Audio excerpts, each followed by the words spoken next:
देखिए झारखंड का फेमस जो कि युवाओं का चहेता हमारे सामने है। और सबसे पहले हमारा सोनी डिजिटल मीडिया में स्वागत है आपका।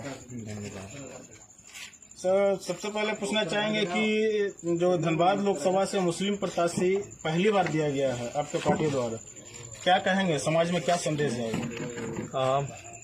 एक पढ़ा लिखा नौजवान अगर राजनीति करने के लिए आया है तो पहली प्राथमिकता होगी सोशल इंजीनियरिंग, सोशल जस्टिस, सामाजिक न्याय। और मेरे सामाजिक न्याय में कहीं ना कहीं अल्पसंख्यक वोट बैंक नहीं रहेंगे। अब वो अल्पसंख्यक हमें वोट दें ना दें अलग विषय है, लेकिन मेरी नज़र में अल्पसंख्यक वोट बैंक नहीं रहेंगे किसी पार्टी का। अगर अल्पसंख्यकों का एक आबादी है तो वो लीडर रहेंगे हमारी पार्टी। इसीलिए हमने चिंतन मंथन देखिए, हम लोग हजारीबाग हम लोग सोच के रखे थे रांची, हजारीबाग, गिरिडीह, धनबाद या कोडरमा, इन 5 सीटों में से एक अल्पसंख्यक हो जाएगा।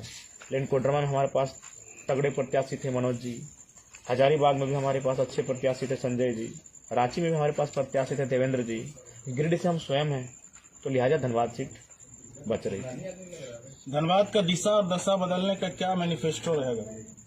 देखिए, धनबाद कहीं ना कहीं पलायन और प्रदूषण की मार झेल रहा है। धनबाद में जैसे जैसे खनन हो रही है, जल स्तर नीचे जा रहा है, लोगों का जीवन स्तर नीचे जा रहा है।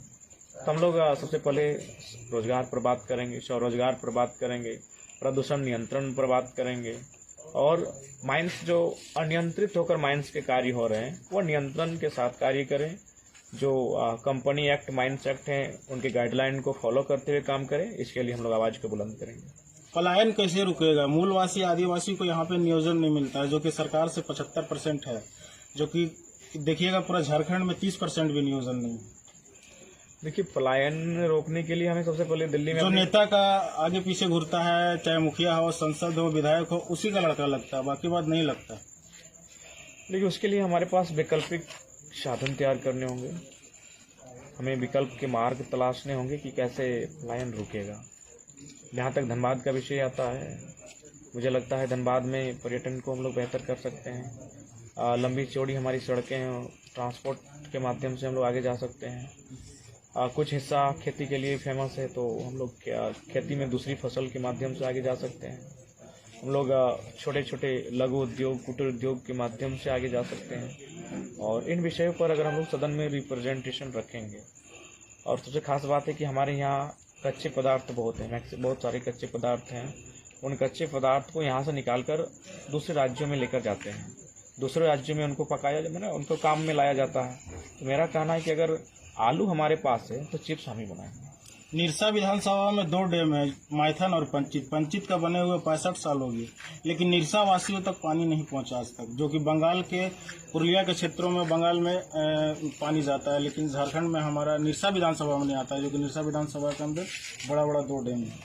बिल्कुल, हमारे जो सांसद प्रत्याशी हैं, अगर ये विजयी भवा होकर सदन में दस्तक देंगे तो निश्चय ही जो डैमों का पानी का विषय है उसे प्रमुखता के साथ और बिल्कुल मुखर होकर रखेंगे कि उस पानी का हिस्सेदारी हमें मिलना चाहिए। और पंचित डैम देती है 50,000 लोगों की रोजगार, जो डैम का आसपास बसा हुआ 50,000 लोगों का रोजगार होगा। वहाँ के लोगों का कहना है मछुआरों का शोषण हो रहा माफिया द्वारा, मछली माफिया द्वारा। 3 साल से लगातार प्रयास कर रहे हैं, सब जगह गए शासन प्रशासन, लेकिन आज तक कोई सूद लेने वाला नहीं है। हाँ बिल्कुल, सूद लेने के लिए हम लोग आए हैं। आज मुझे लगता है आप जिस समय हमारा इंटरव्यू ले रहे हैं रात के 1 बज रहे हैं, तो जाहिर सी बात है हम लोग आराम पल भर के लिए भी नहीं है। क्यों नहीं है? जनता के लिए। बहुत सारे लोग कहते हैं अपने लिए, अगर अपने लिए होता तो टिकट ऑफर है, एनडीए ये दोनों ऑफर कर रही है, आराम से एक टिकट लेके चुनाव जीत के चले जाते हैं। तो हम लोग उस माहौल को बदलना चाहते हैं, जनता की जो आत्मशक्ति है उसमें बल देना चाहते हैं कि जनता टकराए, विरोधियों से टकराए, बेईमानों से टकराए, भ्रष्टाचारियों से टकराए, वो हिम्मत उनमें आओ। इसके लिए हम लोग गांव-गांव जाकर उनमें एक नई ऊर्जा का संचार करने का काम कर रहे हैं। धनबाद लोकसभा के अंदर बहुत सारे बाहरी वोट है, क्या आपको चाहिए या नहीं? देखिए, सबसे पहले बात हमारा स्टैंड क्लियर है, हम लोग झारखंड के मुद्दे के साथ हैं। हमारे लोग भी 5 लाख रहते हैं महाराष्ट्र में, लेकिन महाराष्ट्र के नेतृत्व को चुनते हैं महाराष्ट्र के लोगों के अनुसार, क्योंकि महाराष्ट्र के लोगों वहाँ उन्होंने हमें शरण दिया है, हमें जीवन यापन का अवसर दिया है, तो जाहिर सी बात है उनको स्वीकारेंगे। तो ठीक उसी प्रकार जो लोग हमारे इस भूभाग में रहते हैं, हमारी ज़मीनों पर रहते हैं, हमारी नदियों का पानी पीते हैं, हमारी आबो हवा में हमारे क्षेत्रों में रहते हैं, हमारी नौकरियों को करते हैं, तो हमारी भाषा परंपरा का सम्मान करना चाहिए और हमारे नेतृत्व का भी उन्हें सम्मान करना चाहिए। हम लोग भी सम्मान के दृष्टिकोण से चलेंगे। बहुत बहुत धन्यवाद। बाकी बात आप लोग क्या